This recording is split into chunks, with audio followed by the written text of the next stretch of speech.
All right, I want to go back to Sinaloa and the state of that, and because we got off that in Post El Mayo, and then I want to bring in Carolina and talk about like the perspective of your family on the ground and everything. But after El Mayo gets taken down, whatever the fuck that was, last July, 2024, creates this power vacuum, as you've already laid out.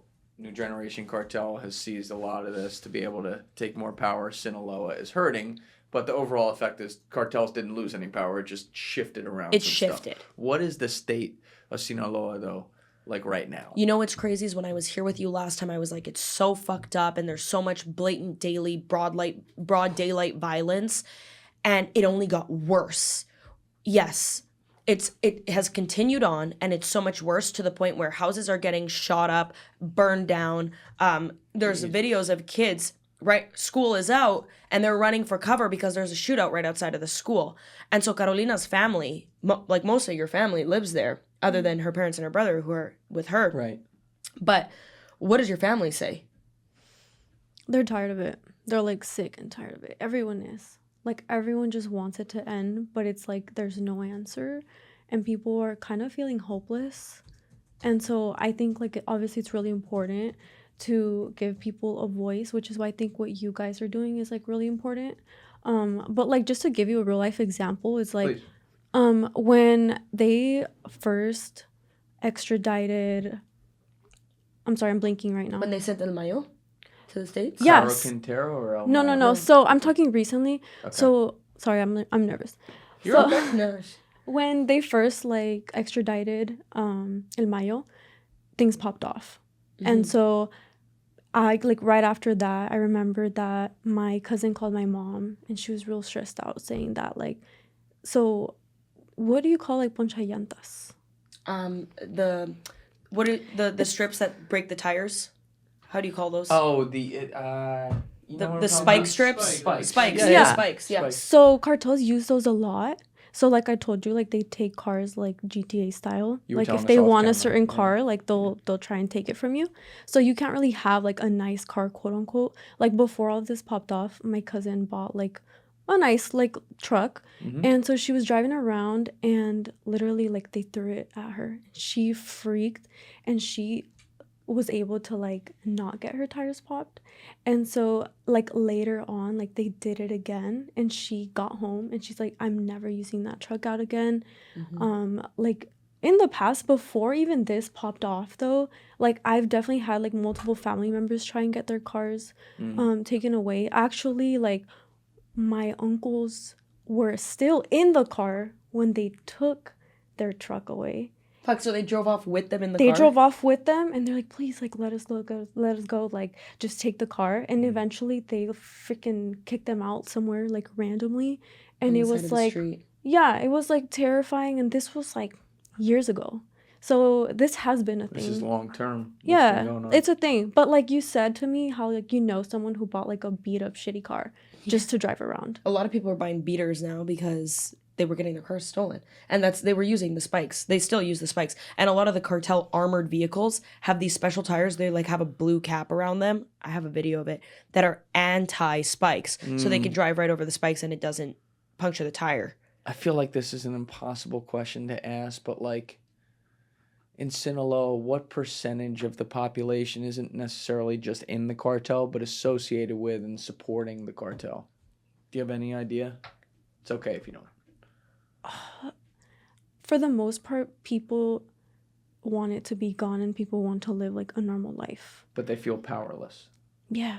Like it's like a hopelessness, and it's like whenever they like speak to us, like me and my mom, it's like you can sense that they're like, this freaking sucks. Like, and like, what can you do? You know? Like we check in, it's like, hey, how are things? How are you doing today? And like sometimes we'll be like, oh yeah, I'm so scared. Like earlier I saw like a body on the road. We just passed by. And it's like, that's literally not normal, and it's so scary. And like I haven't been to visit my family in a really long time because I like I don't want to be out there. Like things can pop off at any moment, but it's like everyone's so worried.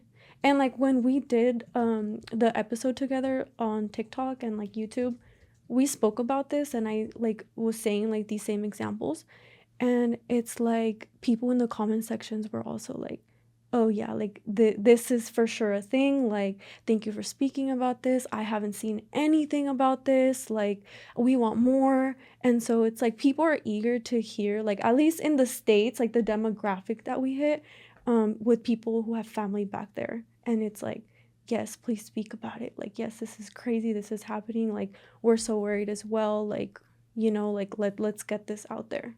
Did they have any hope, your family or people, friends you talk with back there, do they have any hope that it can actually change? Or is there a cynical, like, this is what it is? It sucks, but it is what it is. It's like a little bit of both. Like, my family's like very like, you know, they have a lot of faith in God. Mm-hmm. So I feel like in general, like, we have a sense of, you know, one day things will be better. We don't know how. Obviously, like, hope is hope. You can only hope that one day in the future. You don't know how many years. This can take 10, 20, 30 years. Like, we really don't know. For, like, personally, like, I hope things change. I don't have answers. Like, no one truly, like, has an answer as to when. But it's, like, obviously, like, no one wants to live like that. And, like, I have family who lives, like, deep in the ranches. And it's like... And the Pero has political family over there, too. Oh, you have political family? I do. Now, okay. And you don't have to answer anything you don't want to answer here. But, like... Because here... Let me turn on the cynical thought here for a minute. Yes, there are clearly dirty politicians who are on the take. I'm just talking in general. Yeah. There are also probably people who are given no choice, if you know what I mean. Not even necessarily getting paid. It's like, life or death. You want to live? Mm-hmm. We're going to drive down that road. You're not going to say shit. I know you're the mayor, but you're not saying anything. That's realistic, right? Yeah. Well, I can say, like, I was actually a child when my uncle ran for, like, presidente municipal. This is, like, mayor. But it's a big deal in Mexico, like, compared to out here. And I remember he was gonna go for, like, another term, which people, like, really loved him. He's, like, humanitarian, and, you know, he tries his best. Like, what kinds of things would he do in the community? I was young, but I know that, like, people just love him. That is what I do know, and he received so much, like, support. And honestly, like, I can't say that I know, like, if my family will be okay with me, like, sharing so much about all of that. Like, truly, like, I don't speak to them in that manner of, like, hey, I'm gonna go on this podcast and I'm gonna speak about everything. You're speaking in generalities though too, which helps. For sure. Like, I'm trying to give yes.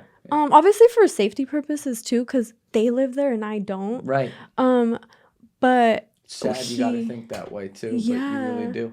And so basically, I know that he tried to run again, and they literally, like, the opponent was, like, had affiliations and was like, don't run because for your own good. And they, like, burnt some of his stuff, like, and he had to get security. Like, it was crazy. The whole family was like, dude, like, don't do it. Like, it's not worth, like, your safety. Wow. Yeah. So obviously, like, in Mexico, politicians are, like, killed all the time, or people who run. So it's like, it's nothing new. That's the and honestly, like, I'm probably guilty of that too, like, not pointing that out enough. There's, like I was saying, there's a lot of people who aren't given a choice, or they just get killed because this whatever recent kicked out. Presidential election in Mexico was the most deadly in Mexican history. By what metrics? Like, the people around the actual election the amount of were politicians killed? that were killed, and the people around the elections, and the amount of polling stations that were shot up, burned down. Shot up. Yep. Ballot boxes were stolen, destroyed. That doesn't surprise me.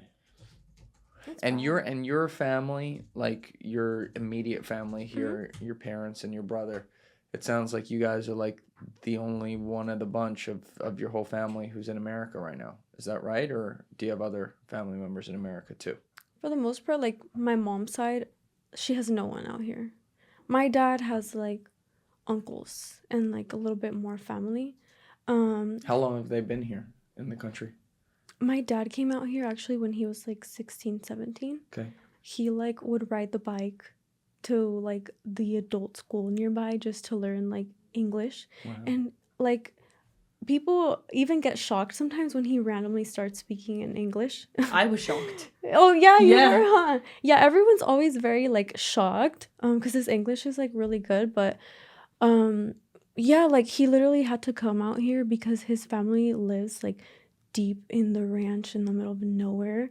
And like when you say the ranch, I'm sorry, are you referring to like where the cartels farmland literally areas are? Where there's a lot of cartels because there's no government oversight. Okay, got it. And like extreme poverty, especially back in the day when he was like 16, 17, or like just growing up in general. Like he tells me sometimes like he would have to eat like literally just like a tortilla because there was nothing. And so for that reason, it's like he had to literally like come out here and he would be the one to like provide for his, like he has a ton of siblings and he was the one who like made that decision. And obviously it's like he has no one out here. And it's just crazy to have the perspective of someone like daughter of an immigrant and knowing like how crazy things are out there. Like obviously, you know, like to be specifically from Sinaloa, it's like I'm worried all the time. Yeah. All the time. It's like you just never know what can pop off. Yeah. Thank you guys for checking out this clip. If you haven't already subscribed, please subscribe and hit the like button on this video. It is a huge, huge help. And if you'd like to check out this clip's full podcast episode, that link is in the description below or right here. And finally, you can follow me on Instagram and X by using the links in my description below.